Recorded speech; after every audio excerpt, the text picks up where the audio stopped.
What's going on, people? We are Tottenham TV, back here for some more content for you guys today. And what we're going to be looking at is the relegation teams and seeing what targets that Spurs could potentially be targeting this transfer window. So we've gone through three of the teams that, well, all of the teams that have been relegated and seeing where we go with it. We've got three. We've got our Levy caps on. What kind of deals can we be exactly. getting? We've the actually sharks are circling. We've got about 13 players here from the relegation teams, where in a usual year you won't see this many players that you want to get from a relegation team, but we'll go through them and see where we go, starting off with the first player, which is probably the most one on everyone's lips at the moment, which is James Maddison. He's definitely the one with the most quality out of any of these players in the relegation teams. And look, he's going to have his suitors out for him. I think Newcastle probably the front runners at the moment. But what are you thinking about James Maddison? Yeah, I'd love him. I think he's, at this moment in time, I think we were very heavy favourites when the season was kind of ending, when it looked like maybe we were going to get a Europa League spot. We were still challenging for Champions League. There was a lot of talk about Maddison to Tottenham. That talk has seems to have dried up a bit ever since, we've kind of fallen apart. No European football. Now and then there's talks of Newcastle, maybe even Arsenal circling around him. So it's going to take a lot of convincing to get him through the door at Tottenham. But in terms of what he would bring to the team compared to our midfielders that we have at the moment, he brings a bit of agility, he brings that vision in around the penalty area, that attacking quality, the goal contributions as well. I think he's really taken his game up a notch this season. Even in a very struggling Leicester team, he's still managed to up his own standards and produce even more. He has set piece ability as well, which we have a few good set piece takers, but no real specialist, and maybe he could bring that as well. And he's a versatile player, so I don't see too many downsides apart from potentially, if we have him in the team, he's not the best defensively, so you might have to have some runners around him and make sure that they're making up for maybe a lack of pressing ability from him. But I do think he would make up for it. I guess the worry would be, do you see him and Kane fitting in a similar team? Do you need more pace there? I guess that could be a concern. But if you have him in midfield three, I think that's probably lessened. Yeah, I'd love to see a midfield three of maybe a Bissouma and a Bentancur and Maddison just ahead of them. I think that would be absolutely insane, especially for a dynamic system as well. But if you bring up his transfer market, he does have a market value of around 55 million euros, but I think you could probably get him for about 40 now, being relegated and with only 1 year left in his contract. You say that, but it's about there's going to be a bidding war. That's the thing. Yeah, that's the thing. I do think, like, out of all the players that we're going to mention, this one's probably the most unlikely out of all of them because of the suitors that he's going to have. Arsenal seem to be interested as well as Newcastle. But I mean, the numbers speak for itself with James Maddison. 19 goal contributions this season. I think he got very similar last season as well. In a Leicester team that got relegated, I mean, that is sensational. It is, and he had an unbelievable start to the season, and pretty much whenever he's been on the pitch, he's pretty much made the difference for Leicester.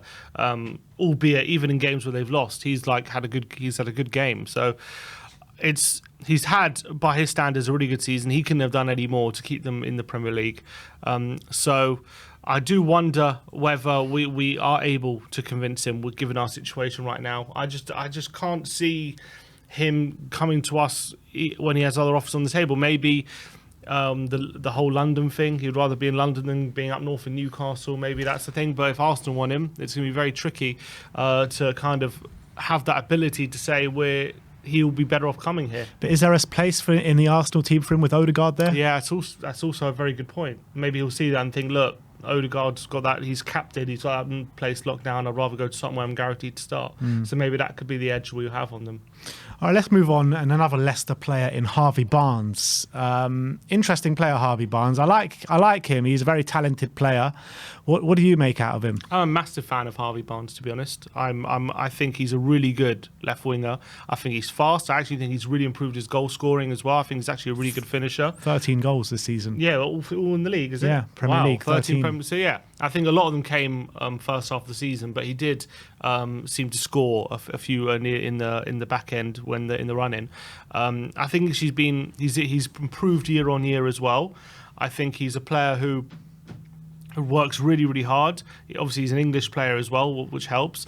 I think he's got good pace. He's not the best one-on-one dribbler, but he's got good pace, good finish.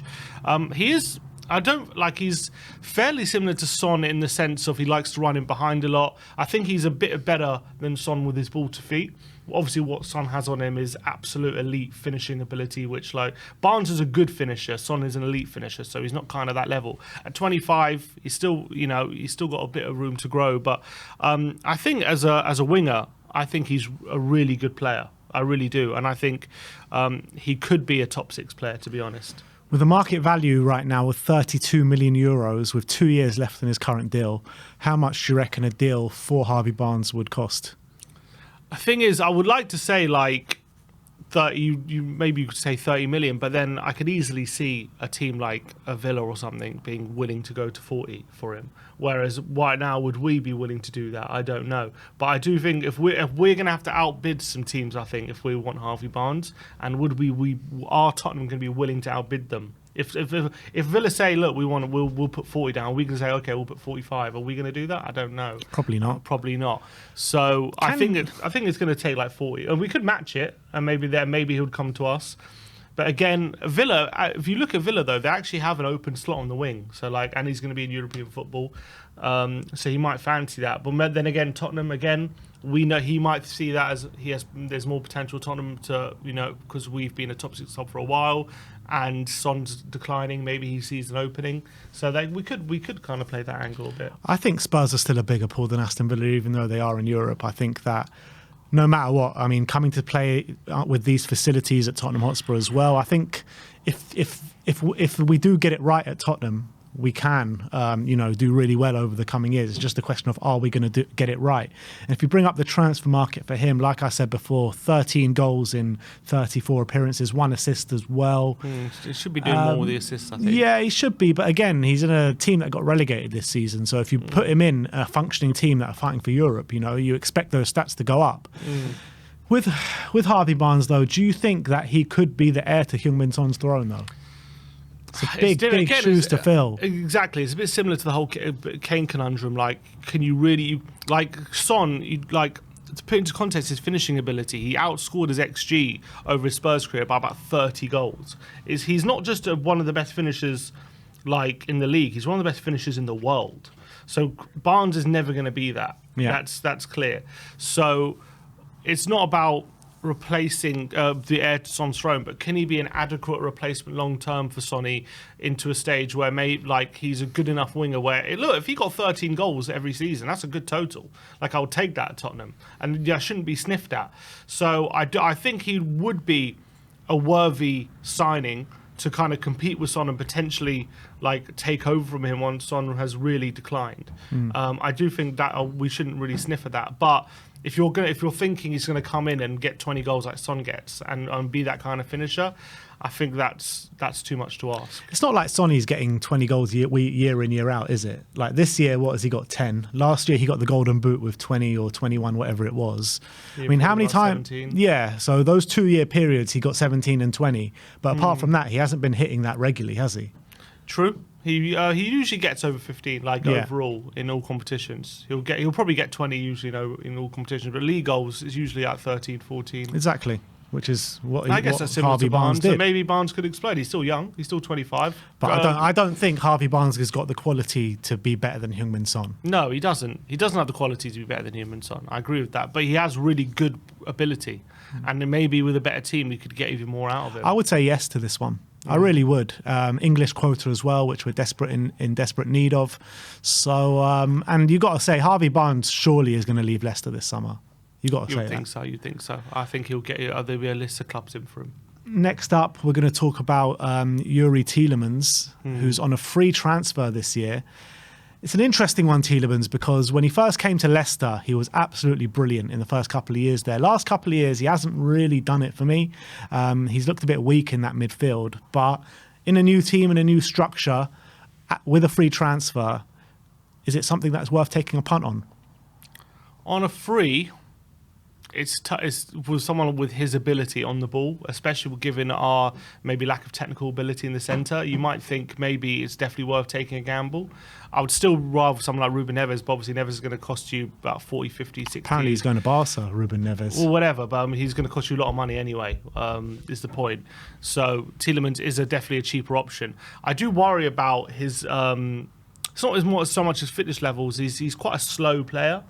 So he does. If you play him in a double pivot, he can quite easily get overrun. He's not very good off the ball, like in terms of like getting close to players, especially when he's not at peak fitness.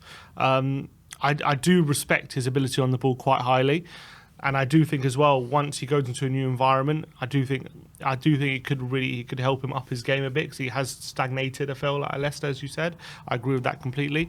So I think as a free transfer, it's probably worth taking a punt on, I would say. And he was a player that was obviously heavily linked to Arsenal last year. The move didn't happen for one reason or another. I mean, if he does come into our team, who's the fall guy? Because we do have a lot of central midfielders. It's difficult. I mean, it's difficult depending. Again, it depends what Postecoglou wants, or whoever the manager wants to play. If he wants to play a 4-3-3, I see a much more of a role for Tielemans. If he wants to play 4-2-3-1, all of a sudden I'm looking at Tielemans thinking, I'm not sure if he's going to fit in as so well. So again, it depends what the formation we're going to play. But obviously, Højbjerg is probably the main guy. Well, obviously, Benteke's not going to be fit, so you can see him coming in that role. Him, Tielemans, Højbjerg, and Basuma. That could be a very good midfield three, I feel.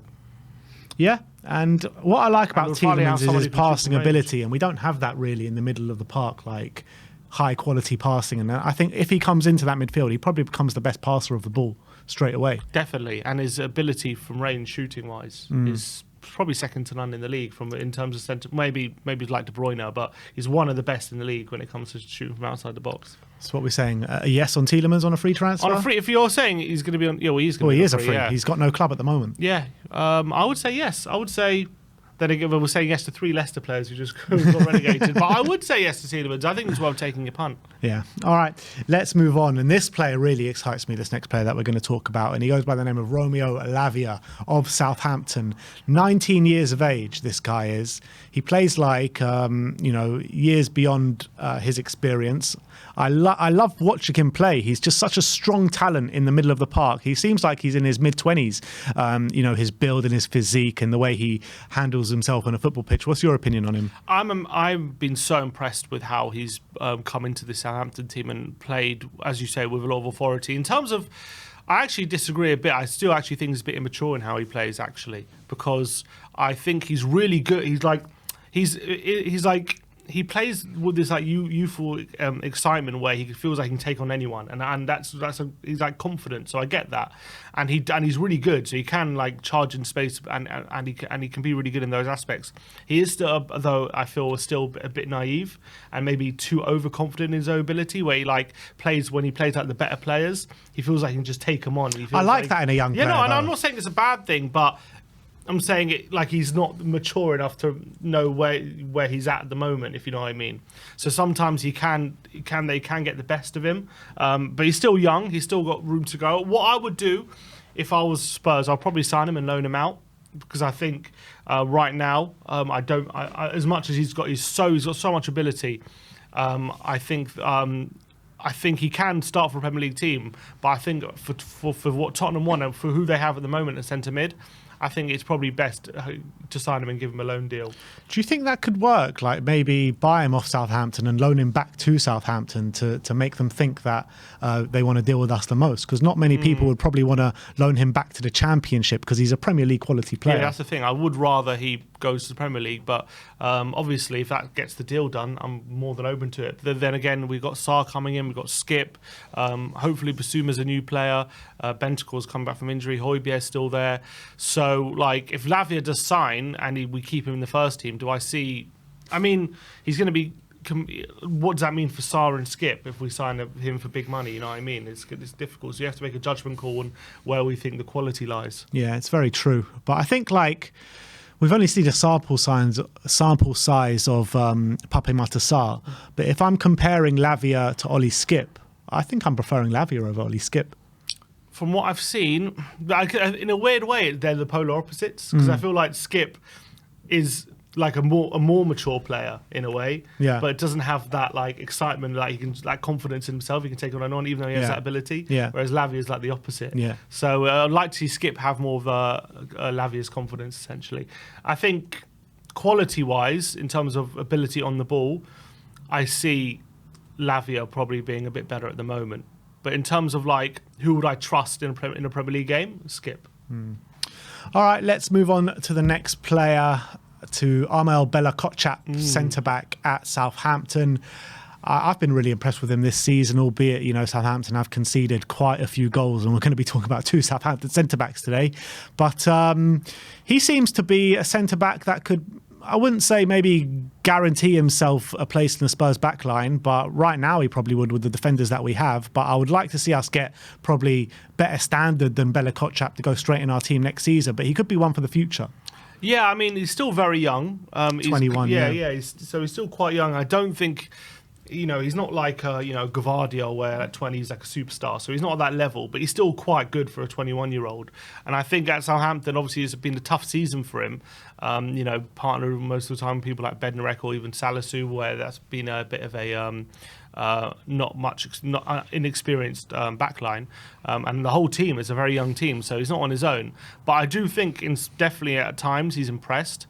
I do think he's actually really impressed on the ball as well. He's quite a composed centre back as well. He's just quite a raw when it comes to his defensive ability. He's still got a lot of learning to do, but at 21 years of age, I think he's shown a lot of ability for Southampton. Again, I probably would want to sign him and loan him out. I don't know if I would want to have him as my starting centre back. But we've got so much work to do. I wonder if we can get him for cheap though. He could be a steal. I would keep him around next year and not starting week in, week out, but, utilising him in the Cups. We're not in Europe, but, he's a much better talent than someone like Japhet Tanganga, who's been around for so long now. Davinson Sanchez, I'd prefer him around than Davinson Sanchez. I'd probably prefer him around than maybe a Clement Longley as well. So I think he's got the qualities to be in our squad next season. I think he does, but I also think we can do better than him. I guess if you want to sign him as our backup left centre back, that's what I mean. Yeah. I'm fine with that, but that also means we're signing him for money and then big money on another one. So it depends what the budget's like. That's just the work that we need to be done, though. That's the facts of the matter. We need a we're lot not, of work because to be done. We're probably keeping Davis, who's gonna, or whatever. I don't know, or maybe I'm not going to keep Longley, are we? We can't keep Ben Davis if we're going to go to a back four. That's also true. Well, we just can't. Yeah, you're right. So I think there's a lot of work to be done this summer, and I think Bella-Kotchap would be, represent good value, because a market value of 20 million. I mean, if you could bring him in for 25, 30, I think that'd be a great deal. I actually think Salisu's better though. You reckon Salisu? Well, Salisu is that much older as well. He's a bit older, a bit more experienced. We'll get into Salisu, don't you worry about that. But let's talk about James Ward-Prowse next. Southampton's captain. We got a bit of a thing about taking Southampton captains. Obviously, he's supreme set piece taking ability, but does he represent enough quality to get into our team? I'm not so sure. I think he does, but I just think you're paying a lot of money for someone who's not that much of an upgrade, if any upgrade at all. I do think he has more quality, a bit more than someone like Højbjerg. I think on the ball as well, his in terms of passing wise, shooting wise, I think he's probably better than Bentancur. But in terms of his ability off the ball, his kind of ability to dictate games and things like that, his just quality when it comes to his positioning, I do question a lot of that. I don't know how good he is. He's a bit slow as well, and you're probably going to pay quite a high English premium on him. So I just think for what you're getting, they can definitely find better value than James Ward-Prowse, as much as he's a good player. And I just don't think he represents enough of an upgrade to pay the money that they're probably going to demand for him. Yeah, I completely agree. I mean, a market value of 38 million, I wouldn't want to spend 38 million, and you're probably going to have to spend more than that on James Ward-Prowse. A few years ago, I probably would have taken him, to be honest. Oh yeah, and he's 28 as well. But at 28, I just think we need to be going for a younger profile, and I don't like. Yeah, he might be better than some of the midfielders that we have in certain aspects of his game, but when you're looking at all-round game, I don't think he gets into our team. He's just a player as well. Like, he might be in a short-term upgrade, but in 1 or 2 years, you're probably going to be looking to upgrade him again. And we want someone who can be growing and be in our team for the next 5 years. And I don't think Ward-Prowse is that kind of guy. Yeah. All right, let's move on and let's talk about another Southampton player, striker this time, in Carlos Alcaraz. He's actually been a player that I've watched a bit of Southampton this year, but I've been quite impressed with him. Speedy player, knows where the goal is. I mean, he only scored 4 goals and 2 assists this season, but he did only take his part in 18 games. We joined in January, I believe. Yeah. So I think, like, at 20 years of age, to knuckle down in a Premier League to the side that have been bottom for pretty much the whole time he's been there, I think it's quite impressive. For a struggling team, I actually think he's been really good. I think isn't he more of like a number 10 than a striker? Here it says he's a centre mid, but for Southampton he has been playing striker, hasn't he? I don't think. Well, I think he has, but I think he's been like a false 9 kind of thing. Right. And I think in general they've played a striker and him. He hasn't started every game, but he's definitely shown ability. He's also shown a bit of a mean streak as well. He makes a lot of fouls, gets into a lot of altercations. He's got that Argentina fire. Yeah, in him, exactly. Yeah, which is good to see. I can't say I've seen enough. Definitely there's like clear flashes of ability, but I think that's all he's shown at Southampton is flashes. I don't think he's shown like real consistent performances. Apart from there was one game, I think Arsenal. He had an amazing first half, but then he got taken off at half time. He has had some like games where he clearly shows flashes of ability. There's nothing, but I haven't seen personally enough to suggest we should definitely be spending money on him being in the first team right away.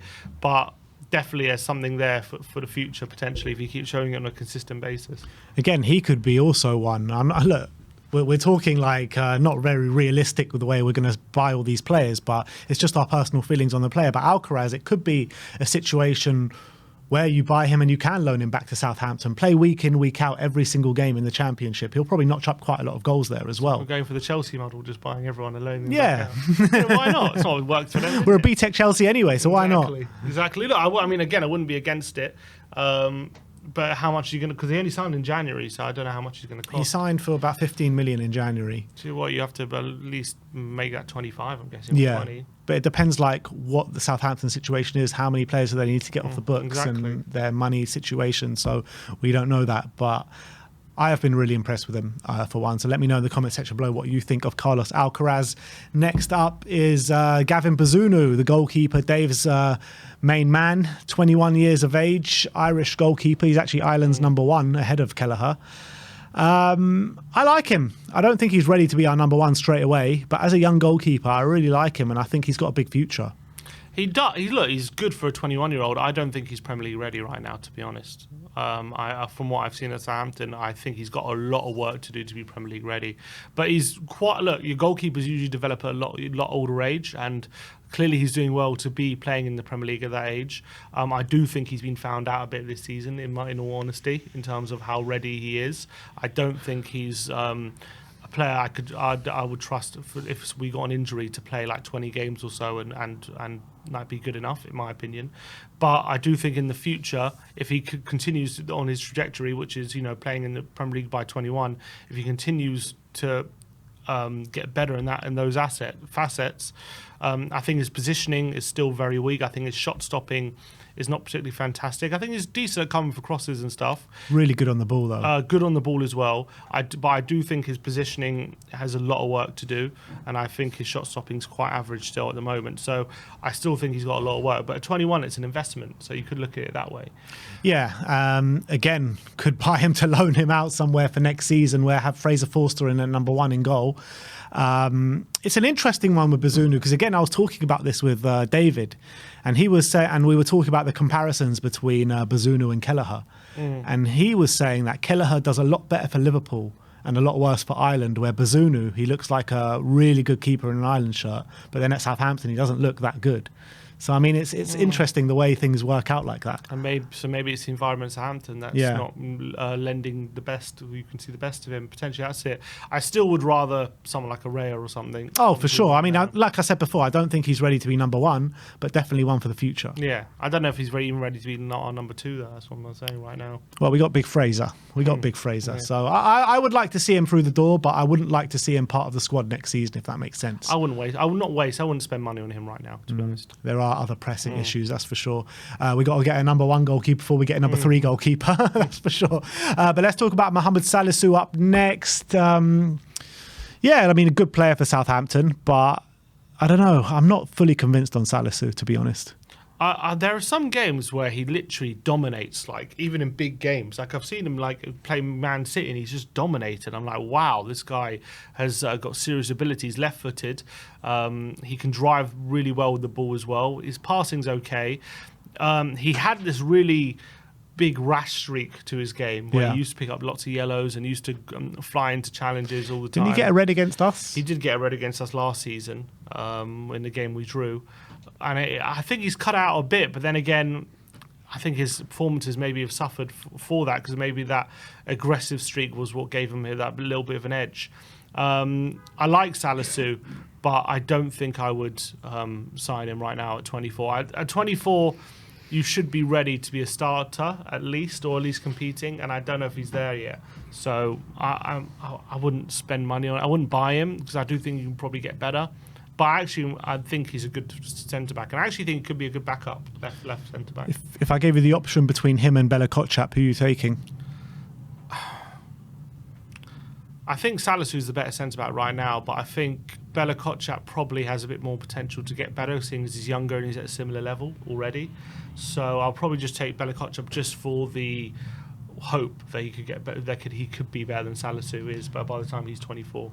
Also, like, there's a thing that's to say, like, when you're surrounded by better players, you will get better. And maybe that's the case for Salisu. Because as you say, you've seen him put really dominating displays in.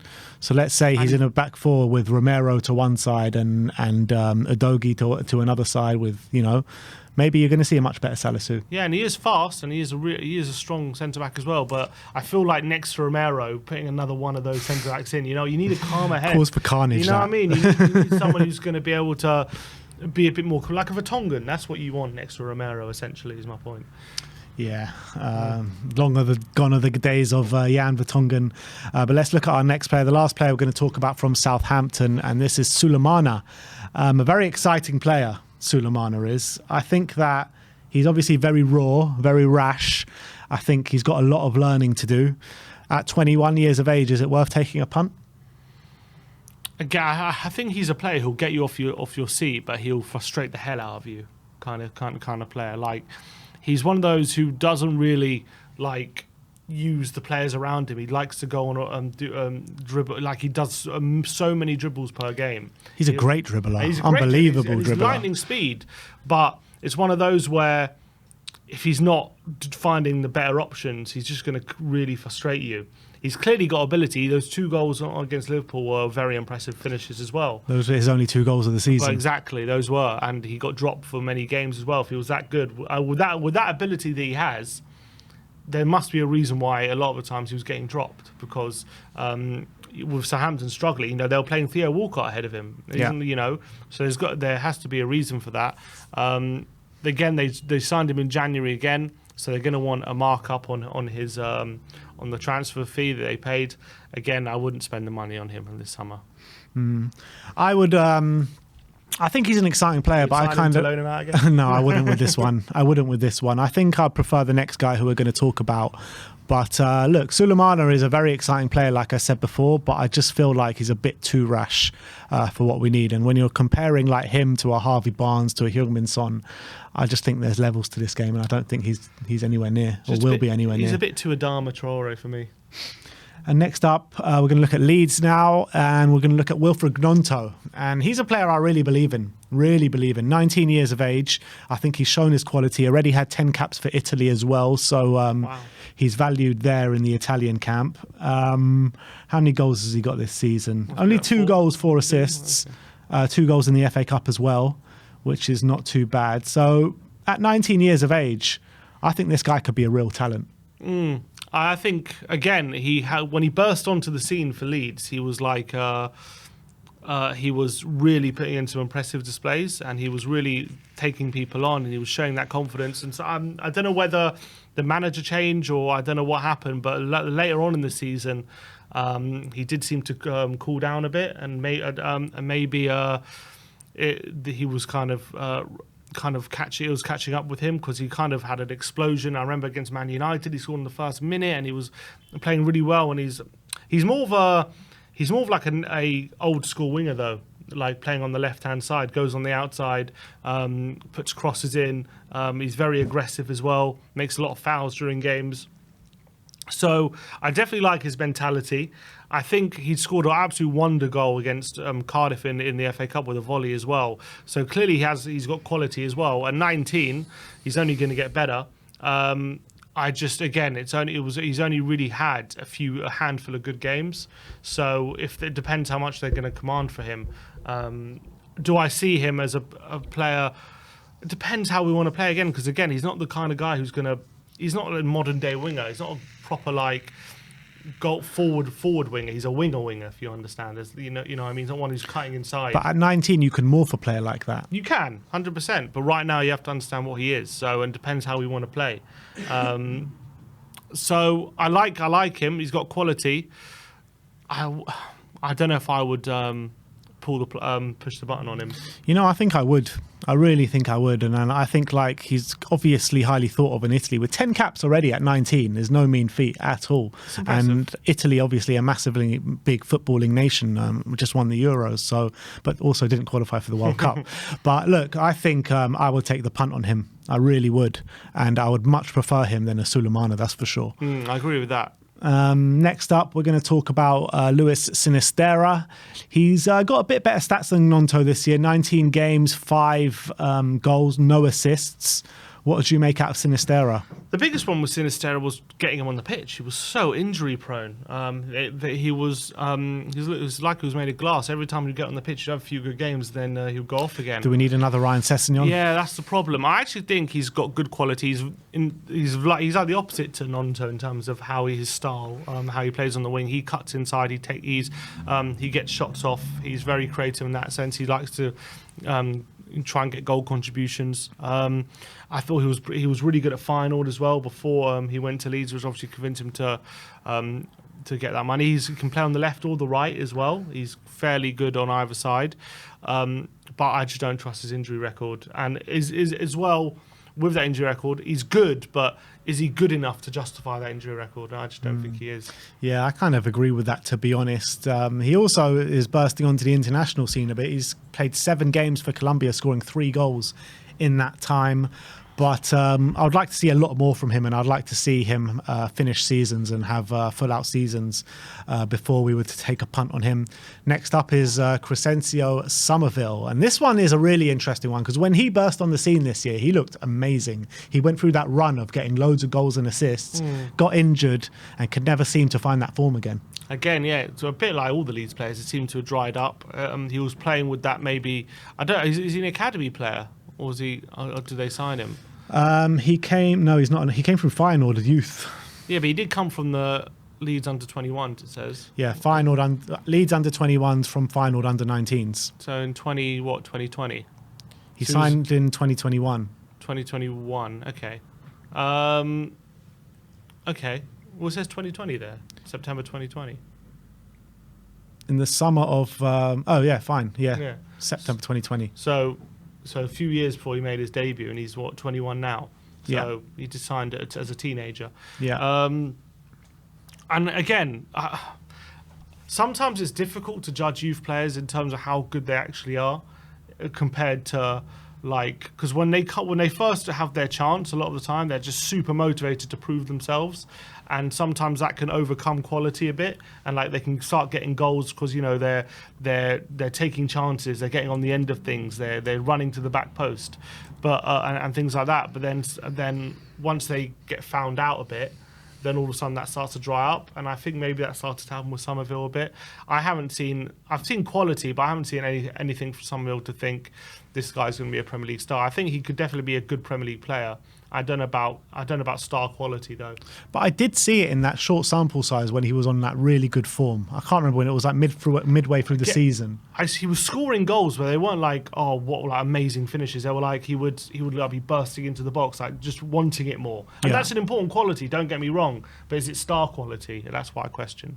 Yeah, it's a good point, to be fair. Again, though, at that age, you know, you can really add stuff to players and add different tools to their armory. And I think it goes for any of these players that we're talking about, the young players coming out of Southampton, the young players coming out of Leeds. Like, you can really morph these players. And if they're showing that kind of quality or getting goals and assists in the Premier League at that young age, I think there's room for improvement there. Of course there is, but it's like the end of the day, if we're signing these players, we're sacrificing our own academy. And you have to think, are these players worth sacrificing our academy for? For someone like Somerville, I would say no. Fair enough. Last but not least, Jack Harrison from Leeds. 5 goals, 7 assists this season, 36 games, 26 years of age.